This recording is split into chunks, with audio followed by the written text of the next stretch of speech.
হাদি ভাইয়ের বোনে যা বলেছে প্রতিটি কথা সত্য। কথাটা একটু শুনুন, মন দিয়ে শুনুন এবং ভালো লাগলে কমেন্ট করেন, শেয়ার করেন।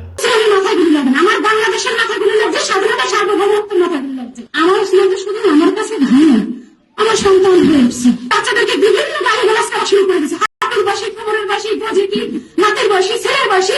আমি বলি এই বয়ান যারা তৈরি করছে তারা সবাই আমার ইসলামের মাথায় গুলির জন্য দেয়। যে ছেলে মেয়েগুলো, যে তরুণরা আন্দোলনে এই হাসিনাকে হটাইতে পারছে, যে আন্দোলন যা খালেদা জিয়া যারা ট্রিটমেন্ট দিতে বিদেশে নিতে পারে নাই, খালেদা জিয়ার বাড়ি যখন শেষ হয়ে গেল তখন আন্দোলন করে খালেদা জিয়ার বাড়িটা রক্ষা করতে পারে নাই, 57 জন সেনা অফিসার নিহত হলো, বিচার আদায় করতে পারে নাই। এই তরুণগুলো কিন্তু সেই একটা রাস্তা খুলে দিচ্ছে।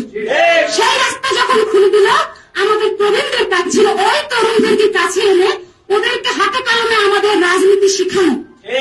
আমরা হাতে কলমে রাজনীতি শিখাতাম, আমরা কূটনৈতিক সম্পর্ক কিভাবে করবো শিখাতাম, আমরা কালচারাল লড়াইটা কিভাবে করবো শিখাতাম, ভারতীয় আধিপত্য মুক্ত কিভাবে থাকবে শিখাতাম। সেটা না করে আমরা হাত ছেড়ে দিচ্ছি বাচ্চাদের, এবং বাচ্চাদেরকে বিভিন্ন গালিগালাজ করা শুরু করে দিচ্ছি। হাতের বয়সী, কোমরের বয়সী, বজিটি, নাতের বয়সী, ছেলের বয়সী। আমি বলি এই বয়ান যারা তৈরি করছে তারা সবাই মুসলমানের মাথায় গুলির জন্য দেয়। শুধু ভারতের উপর একা হবে না, এই ভারতের মধ্যে যারা আমরা আছি তারা কার? আমরা বাংলাদেশে না, আমরা কি ভারতের নাগরিক? এই খালি ক্ষমতা লাগবে, টাকা লাগবে, এই জন্য চাটে, খালি চাটে, এত টাকা লাগবে কেন? 40 পরে আওয়ামী লীগ যখনই ধরে নিয়ে যায় অন্যান্য রাজনৈতিক দলরা তাদেরকে নিয়ে ছাড়ে যাবে।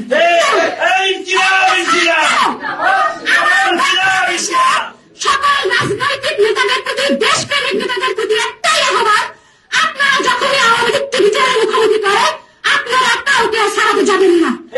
আপনারা শোনেন, আমাকে অনেকেই বলে ব্যালেন্স করে কথা বলে, আমার ঘর নিজে ব্যালেন্স করে। আমার ব্যালেন্স কি আছে? আমার ওসমান আছে। আমার ওসমানটা শুধু আমার কাছে ভাই না, আমার সন্তান হয়ে উঠছে।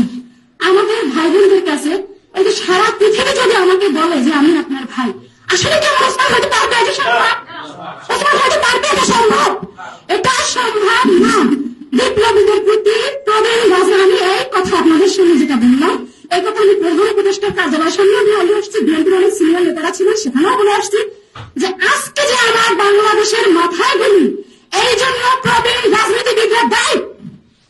আপনারা লোভে পারবেন না, টাকা আজকে আছে কালকে নাই। আর সোনাকে হত্যা করার জন্য মাত্র 10 লক্ষ টাকা দিছে।